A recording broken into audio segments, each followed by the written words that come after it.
So we'll finish on this last one. Will Ospreay on Ricochet. Yeah. Quote, I keep up with him all the time. This is Will Ospreay talking about Ricochet. And sometimes I get a little bit sad about it. I hope he's not sad and I hope he's really happy. I keep up with him as much as I can, but I feel like people are forgetting who Ricochet was once upon a time. All of these high flyers that you see, and myself included, we all took inspiration from Pac and Ricochet. The fact that they only value his time for under 5 minutes is appalling, they being WWE to me. I just want people to remember who he is. If you go and look at 2012, 2013, Dragon Gate Ricochet, he was untouchable at the time. When it came to this generation of high flyers, he was the greatest. He's the greatest high flyer ever. I know it sounds weird, but I do put him on the same level as Rey Mysterio. So, I mean, you can't get, as far as high flyers go, you cannot get higher endorsement than that. So, Will says that. Do you think he's right about Ricochet? Do you think he's where he needs to be? Or do you think WWE are doing him a disservice? No, they're not doing him a disservice. They're giving him a job at a high money price for him to go out there and do 10 minutes of high flying. I don't think, seriously, and this is not a knock on Ricochet, I don't think you could draw a plug nickel with him. That's an old saying. Because he can't talk. Now, maybe if he had somebody, if they told a story with him, that's where they can draw money. But him just going out there and wrestling and wrestling and wrestling and doing this move and doing that move, yeah, it's good to watch for a while. But after a while, you go, okay, what am I really looking at here? Because a lot of people, the story will get you there. And the wrestling would help get you there initially, but the story means so much more than the actual work. I don't know why that is so hard to understand. Now, to guys like Will Ospreay, that's watching him do all these moves, and it's great to watch because he knows what he's watching.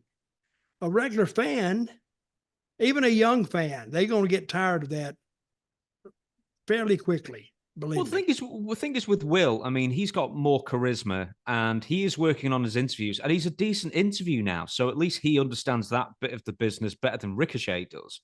Yeah, but in Will's eyes, it's all about the moves, I guess, still. Well, he's probably right. It is but it's not about the moves. It can be initially, yes, that'll get you to the dance, but it won't get the girl to dance with you. You can go in there, but you got to have something. You just don't go up to a girl and look at her and take her hand and lead her on the floor. You got to talk to her a little bit. She has to decide in her mind whether she likes you a little bit.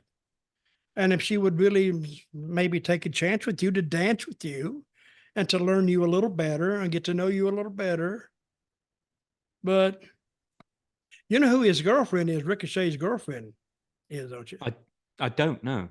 The announcer that, what's her name? I can't remember names, folks, believe me. She did it and the new. Samantha Irvin. Yeah, that's his girlfriend, which is good. Well, they kind of match up, I think, really. She's got more personality than him. You should take some notes off her. But she can't do the moves. No. See? Smush them together in a ball. Combine them. What do you think of Will's saying that he is this generation or is as good as Rey Mysterio? Hey, I'm not doubting Ricochet's work. I think it may be better than Mysterio's works in some spots. He's a little bit bigger, not a lot bigger, but Mysterio got lucky when he got to WWE and Vince liked him.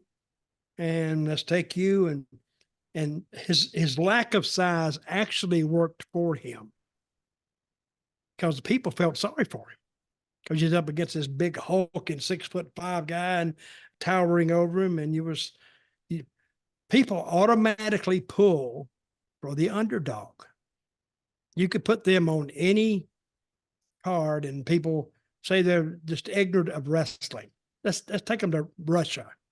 Put them in any setting, Rey Mysterio and a big hulking guy, and the people would be cheering or wanting Rey Mysterio to win because he has to climb the mountain. He has to overcome the odds. He has to overcome the size disadvantage. But in Mysterio's case, he can talk a little bit, but he didn't have to talk a lot. But I think they automatically do that. Have you ever heard of, Matt Groening? He invented The Simpsons and Futurama and some other stuff. Who's that? Matt Groening. He's the creator of The Simpsons. We had lunch yesterday. Yeah. Did he draw you? And he had a theory, and I think it's a great theory. It's a silhouette theory.